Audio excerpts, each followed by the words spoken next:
Good morning to everyone. आज हम लोग स्टोरी को लॉस्ट स्प्रिंग जो स्टोरी हम लोग पढ़ रहे हैं उसको आगे करेंगे थोड़ा सा कंटिन्यूस स्टोरी को ख़त्म करना है। कल में भी यह स्टोरी ख़त्म हो सकती है ना। कोशिश करेंगे कि कल ख़त्म हो जाए स्टोरी, फिर क्वेश्चन आंसर पर हम लोग आगे करेंगे, ठीक है।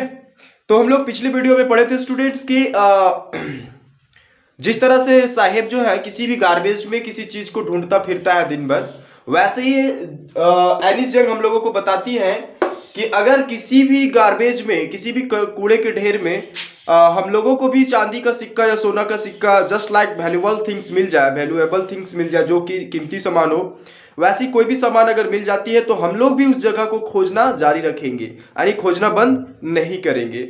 ठीक उसी तरह से कि कूड़ा कचरा बीनने वाले लोग जो होते हैं वो लोग उसी तरह से हर एक कूड़ेदान को जा करके, हर एक गार्बेज में जा करके वो लोग किसी ना किसी चीज को ढूंढते हैं जिससे उसको लगता है कि इस कूड़े के ढेर में नहीं अगले कूड़े के ढेर में, अगले कूड़े के ढेर में नहीं तो अगले कूड़े के ढेर में, अरे कहीं ना कहीं कुछ ना कुछ हमें मिल जाएगी, राइट। इसलिए वो खोजना बंद नहीं करते क्योंकि उनके दिमाग में एक आशा जग जाता है, अभिलाषा लग जाता है कि अब मुझे कुछ और भी चीजें को पानी है, ठीक है। आगे की स्टोरी जो लिखा हुआ है देखेंगे, लिखा हुआ है कि it seems that for children garbage has a meaning different from what it means to their parents. बताता है कि वहां के बच्चों के लिए बहुत डिफरेंट टाइप का मीनिंग रखता है गार्बेज, और उनके जो फादर होते हैं यानी कि जो रैग पिकर्स के पेरेंट्स होते हैं, जो रैग पिकर्स के बच्चे होते हैं, उनके लिए वो गार्बेज जो है एक अलग मीनिंग रखता है, और वहाँ के जो माता पिता ने जो उनके पेरेंट्स होते हैं उनके लिए एक अलग मीनिंग रखता है। अब मैं आप लोगों को ऐसे समझाता हूँ कि जब हम लोग किसी चीज़ को करते हैं तो वो हम अभी शौक से करते हैं, मतलब जब भी हम छोटा होते थे तो हमें मना किया जाता था ये चीज़ मत करो, है ना, पापा कुछ कर रहे हैं, मम्मी कुछ कर रही है, मतलब कोई भी जो घर के बड़े चीज लोग होते हैं अगर वो किसी काम को करते हैं तो हम उसको जा करके शौक से करते हैं क्योंकि हमको वो अच्छा लगता है इसलिए हम उसको करते हैं। लेकिन उसी काम को जब हमारे पेरेंट्स करते हैं तो वो उनकी ज़रूरत की चीज़ होती है। इसलिए बताते हैं कि वहाँ के जो बच्चे होते थे रैग पिकर्स के, वो गार्बेज को एक अलग नज़रिए से देखते थे, और वहाँ के पेरेंट्स जो होते थे वो गार्बेज को एक अलग नज़रिए से देखते थे, ठीक है। तो क्या क्या नज़रिया होता था उसको देखेंगे। लिखा हुआ है कि for the children is wrapped in wonder, for the elders it is just mean of survival. बताता है कि वहां के बच्चों के लिए गार्बेज क्या था, एक रहस्यमय चीज था। उसको लगता था यार ये कौन सा चीज है जो यहाँ कुछ ना कुछ मिलता है, चलो ढूंढते हैं, है ना। तो वो इसको एक मतलब शौक लगता था, एक शौक से ढूंढते थे और उसको रहस्यमय चीज लगता था, वंडर आश्चर्यजनक लगता था उसको। लेकिन उसके पेरेंट्स लोगों के लिए वही एक मतलब जीने का सहारा था, जिंदगी जीने का मात्र एक वही साधन था, ठीक है। देखेंगे अगला पैराग्राफ में लिखा हुआ है, one winter morning I see Saheb standing by the fence gate of the neighbourhood club watching two young man dressed in white playing tennis. अब एक सुबह एनी जंग देखती है कि साहेब एक क्लब जो होता है जहां पर गेम होती है, उस क्लब के गेट के सामने में खड़ा था और वो कुछ बहुत ही ध्यान से देख रहा था। क्या देख रहा था कि दो यंग लड़के जो थे वो टेनिस खेल रहे थे व्हाइट ड्रेस पहन करके। लिखा हुआ I like the game he dressed in white, I like the game, he hums, content to watch it standing behind the fence. I go inside when no one in around. He admits the gatekeeper lets me use the swing.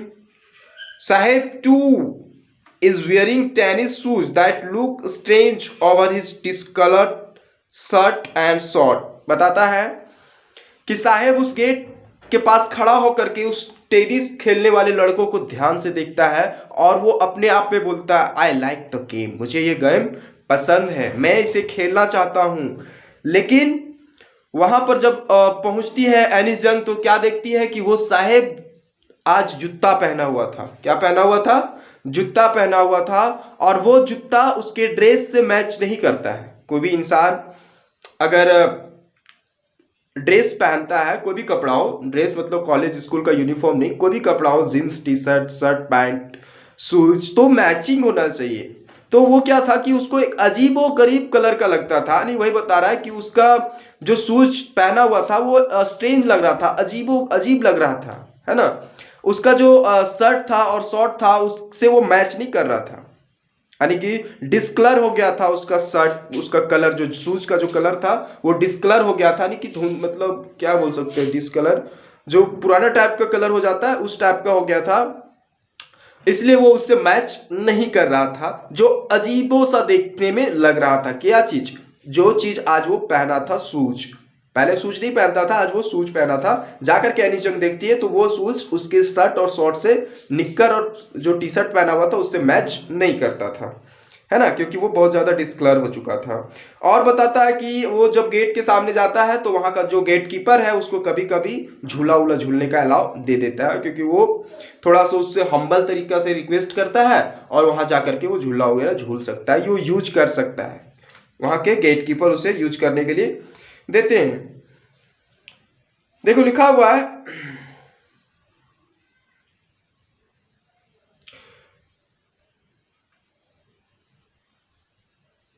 देखा लिखा हुआ है, he say in the manner of an sorry लिखा हुआ है, someone gave them to me, he say in the manner of an explanation the fact that they are discolored shoes of same rich boy। यहाँ पर बता रहा है कि वो बताता है कि पूछती है एलिजा की जूता कहाँ से मिला, है ना। तो हम लोगों ने देखा कि जो एनी जंग जब पूछती है कि ये सब तुम कहाँ से तुमको मिला, तो वो बहुत ही साधारण पूर्वक जवाब देता है कि ये चीज मुझे कहीं फेंका हुआ मिला था, यानी कि वो जूता जो पहना था वो कहीं पर फेंका हुआ था, जो किसी रिच बॉय यानी अमीर लड़के ने उसे फेंक दिया था, और वही चीज को वो क्या करता है, पहन लेता है। लिखा हुआ है, the fact that they are discarded shoes of the some rich boy who perhaps refused to wear of them does not bother him. For one who has walked barefoot, even shoes with a hole is a dream come true. But the game is he watching so intently it out of his reach। बताता है कि ये जूता जो वो पहना था वो किसी अमीर लड़के के द्वारा फेंका गया था, और वो लड़का उसे इसलिए फेंक दिया था क्योंकि उस जूता में होल हो गया था, छेदा हो गया था, इसलिए शायद वो जूते को फेंक दिया गया था। लेकिन एक अमीर लड़का उसे उस हॉल को देख करके उस जूते को फेंक देता है, रिफ्यूज कर देता है, यानी कि वो यूज करने लायक नहीं था इसलिए वो फेंक दिया। लेकिन उसी चीज को साहेब जब पाता है तो उसे ऐसा लगता है कि मेरा कई जन्मों का सपना सच हो गया है। तो वो जूता तो पहन लिया था, लेकिन अब एनी जंग बताती है कि जिस गेम को वो देख रहा था और उस गेम को खेलने का ललसा उसके दिल में था, वो गेम उसका आउट ऑफ रीच था, यानी कि उसके पहुंच के बाहर था, यानी कि बोल सकते हैं उसके औकात के बाहर था, वो उस चीज को नहीं खेल सकता था, है ना। तो वो जूता पहन लिया फेंका हुआ तो कोई बात नहीं, क्योंकि वो जूता रिफ्यूज कर दिया गया था एक अमीर लड़के के द्वारा, और जो अमीर का फेंका हुआ जूता था उसे पा करके उसे साहेब को या फिर किसी भी रैक पिकर्स के बच्चों को ऐसा लगता है कि मेरे कई जन्मों का सपना जो है वो सच हो गया है ना। सपना को सच करने जैसा लगता है जब वो जूता पा करके पहनते हैं, ठीक है। अब बात आती है गेम की, तो वो गेम जो देख रहा था और जिसको खेलना चाहता था, जिसको वो बहुत ज्यादा पसंद करता था, वो इसके पहुंच के बाहर था, ठीक है, क्योंकि लास्ट लाइन में लिखा हुआ है इट इज क्या लिखा हुआ है, आउट ऑफ रीच, राइट।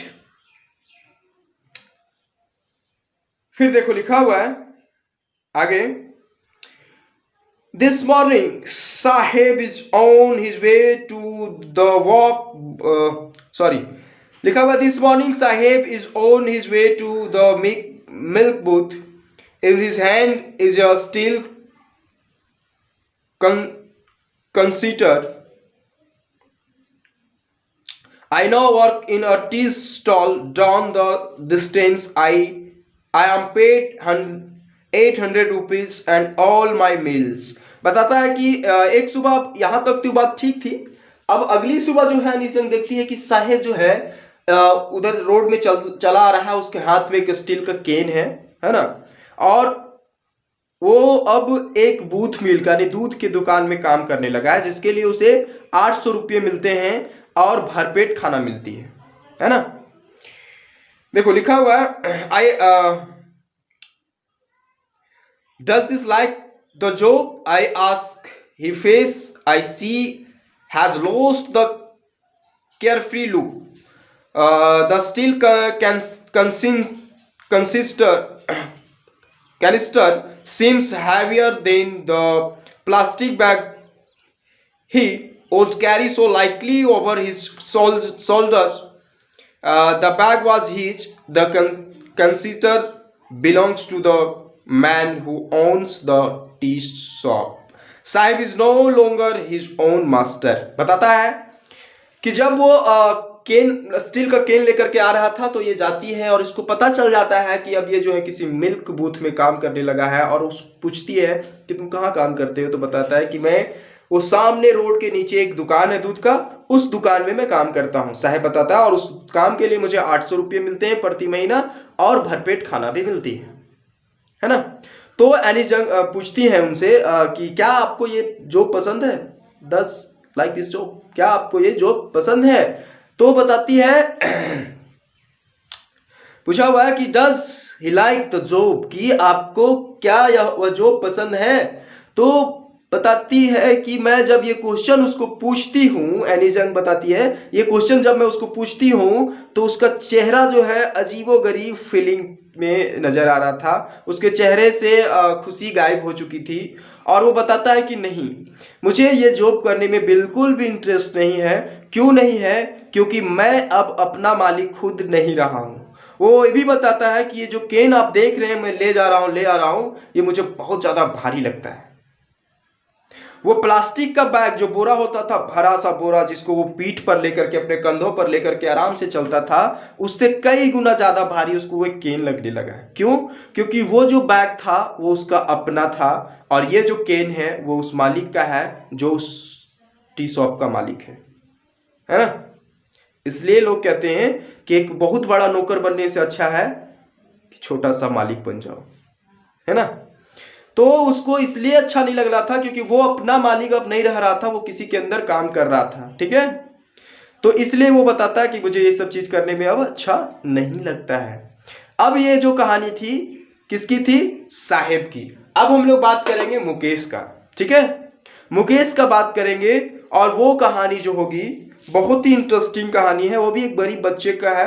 एक गरीब बच्चा एक सपना सजाता है और कैसे अपने सपने को वो साकार करता है, इस चीज को हम लोग देखेंगे। तो आई थिंक अब कल जो है ये स्टोरी खत्म कर देंगे, तब तक आप लोग जो है इसको कंटिन्यू कीजिए। और बहुत सारे स्टूडेंट्स हमें कमेंट भी करती हैं कि सर मुझे इस क्वेश्चन में दिक्कत है, और बहुत कम कमेंट आ रहा है। तो अच्छी बात है कि आप लोगों को कोई दिक्कत नहीं आ रही है, लेकिन अगर आप लोगों को दिक्कत आ रही है और नहीं पूछ रहे हैं तो ये गलत बात है ना। अगर दिक्कत आ रही है तो पूछा कीजिए, ठीक है। थैंक यू, मिलते हैं अगले वीडियो में।